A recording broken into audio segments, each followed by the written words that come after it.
Most of us have had situations in our lives where we've been diminished or shut down or a similar experience.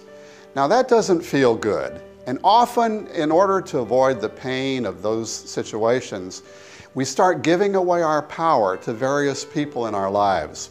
And we become risk averse and start living smaller and smaller. Now, singing in front of a group of people allows us to make a physical connection with the limiting messages that we've picked up along the way and provides a way of releasing the feelings around those messages.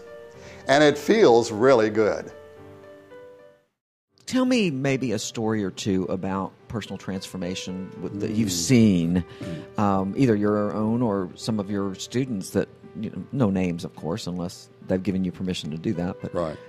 I'll tell you about my own, first of all. Oh, absolutely. I'm in an organization of attorneys in the Houston Bar Association that create a musical comedy every year in mid-June. We do it at the Wortham, and these people are really good. These attorneys are wonderful.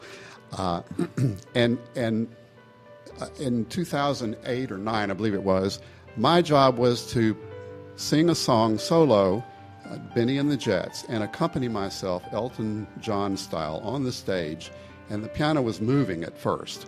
And so I practiced. It was the hardest challenge I've ever had, and I practiced, and it was the week of the show where we move into the Wortham to rehearse. Right. And I went 30 minutes before anybody was to get there, and I looked at the hall, and it was empty. And I looked in the balcony, and I looked in the orchestra section, and I said, I can't do this. Oh. There's been some terrible mistake, and I simply cannot do this. It's too big and too ugly. And what I did is I did my process. Oh. I worked through my emotional stuff and my fear and got to a place where I could do it with absolute joy and abandon. No, that's the key right there. The key. Yeah, absolutely. And practice, right? That's right. Like anything else. That's right. You have to practice. So there is a process that people learn to help them move through that fear. And that's what you teach. I have people that tell me, Tony, this is changing my life. I'm taking risk here, singing in front of people. And all of a sudden, I'm taking more risk in my career, right, in my relationships, and every other area of my life. So it works. I get it. And that's so important, what you just said, because everything's connected. Absolutely. And people think, I can keep this fear over here, and it's, and keep it secret or whatever, and it's not affecting anything else. And that's just not true. That is exactly right. Okay.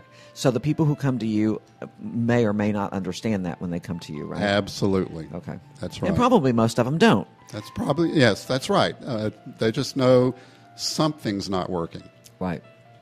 So what would you say is, can you share with me maybe the most interesting transformation story besides your own that you've seen? I've often, if a person struggles with claiming their own personal power, and we all do at some level, right? It shows up in lack of voice support. We sing from down here, and they try to produce all the sound physically right here and muscle up to the high notes.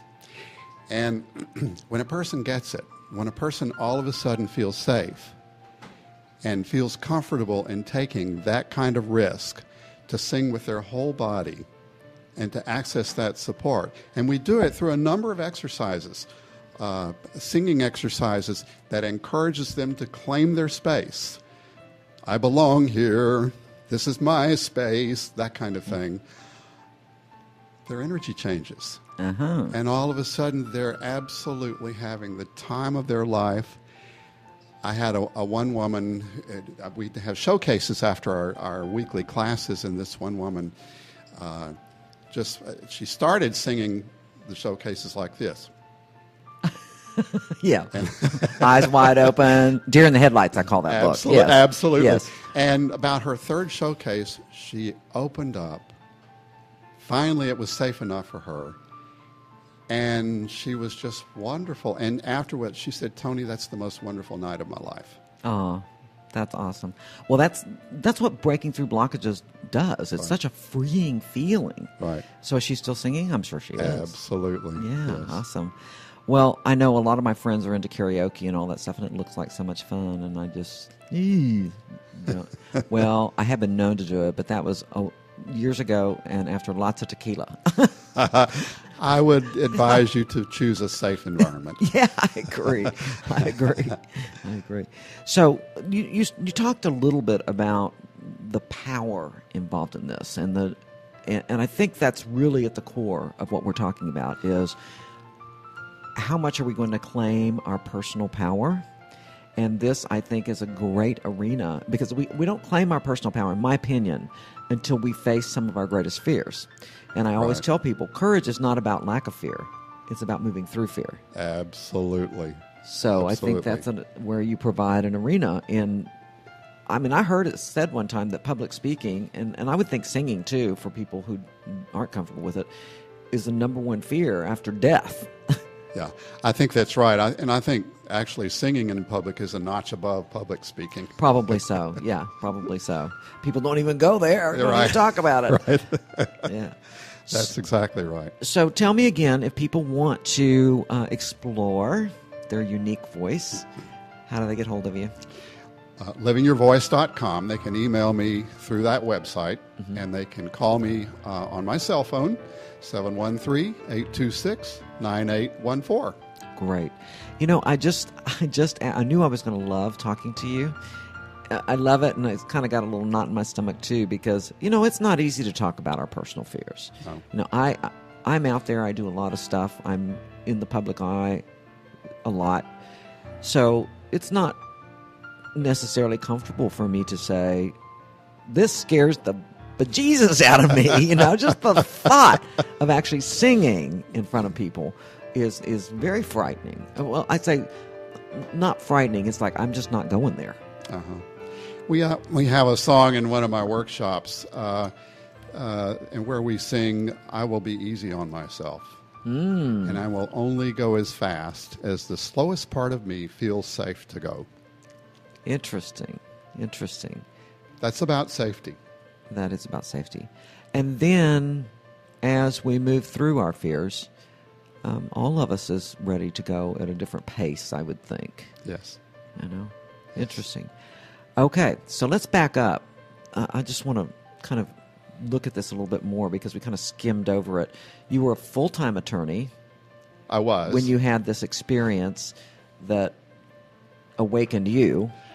Right. And then, so how did it evolve that you were a full-time attorney? How did you shift that so that now you're a part-time attorney and a full-time holistic voice coach? Well, I believe that this is why I came here. I think so. And so it just so happened that I made the decision, and I was clear about it, and I was clear that I wanted to work part-time contract.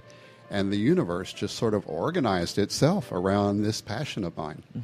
I love it when that happens. Yeah. It's so validating. It's so... That's when you know. That's when you know. That's exactly right. And I have to say, kudos to you for having the courage to step up to that plate when it presented itself. Because I think many times when we are still living with our fears, we get opportunities and we don't take that step because our fears are holding us back, even if we're not consciously aware of that. I encourage my students to never settle for less than absolutely everything. I love that. In their lives. I love that. Yeah. Well, with my students, I talk about, and this is from the Edgar Cayce readings as well, and the truth is the truth regardless of how it comes to us, but I talk about creating your ideal life. Yeah.